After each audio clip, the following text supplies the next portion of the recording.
আপনি কি জানেন আমাদের আশেপাশেই জন্মায় এমন একটি ছোট গাছের অসাধারণ উপকারিতা? এর বৈজ্ঞানিক নাম সেন্টেলা এশিয়াটিকা। বিশ্বের অনেক জায়গায় এটি গোটুকোলা বা ইন্ডিয়ান প্যানিওয়াট নামে পরিচিত।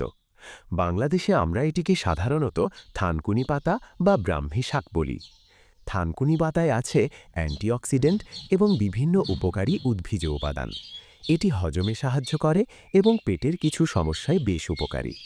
কিছু গবেষণায় দেখা গেছে থানকুনি পাতা মস্তিষ্কের কার্যক্ষমতা ভালো রাখতে পারে এবং স্মৃতিশক্তি উন্নত করতে সহায়ক।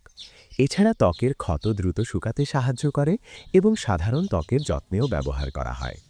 অনেকেই থানকুনির পাতা সরাসরি স্যালাডের সাথে খেয়ে থাকে, আবার অনেকে রস করে খায়। তবে চিকিৎসার উদ্দেশ্যে নিয়মিত খাওয়ার আগে অবশ্যই চিকিৎসকের পরামর্শ নেওয়া উচিত। এরকম তথ্যভিত্তিক ভিডিও পেতে উৎসাহ টেলিভিশনের সাথেই থাকুন। ধন্যবাদ।